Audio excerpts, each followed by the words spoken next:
Listen now. Just listen. And I'm saying Ted ain't one of them. Listen carefully. What do you hear? And I'm saying Ted ain't one of them. Hey, I ain't holding, okay? Yeah, but love ain't gonna get us home, guys. Stop the video and write what you heard. And I'm saying Ted ain't one of them. Hey, I ain't holding, okay? Yeah, but love ain't gonna get us home, guys. Now that you've seen the text, did you get it? Today we'll understand why natives speak like this, when to use this phrase, and how to sound like a native. Ain't is a casual replacement for am not, is not, are not, has not, and have not. I am not, I ain't. He isn't, he ain't. They haven't, they ain't. This is a fast and informal way to speak in daily conversations. Natives speak this way because it's faster and more natural. Now let's see how ain't is used in different sentences. I ain't tired. Equal toy, I'm not tired. She ain't here. Equal to, she isn't here. They ain't ready. Equal to, they aren't ready. He ain't got no money. Equal to hasn't got any money. So remember, ain't can replace all these phrases. Wrong or correct?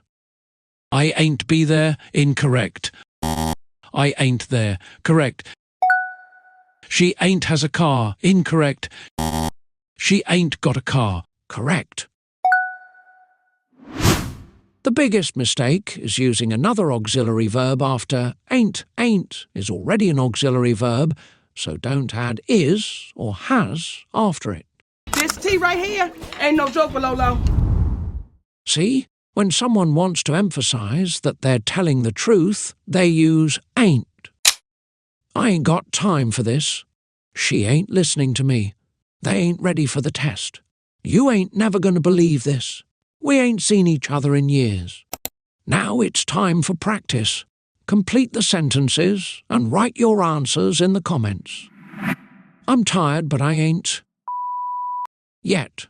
She said she would come, but she ain't. They told me to wait, but I ain't got. He was supposed to bring it, but he ain't it yet. I ain't anything like this before. Write your answers in the comments. The best answers will be featured in the next video. I ain't giving up on my English. Never give up. Say, I ain't giving up on my English. If this video was helpful, make sure to like, share it with your friends, and subscribe. In the next episode, you'll learn another phrase that will make your English sound even more native. Are you ready?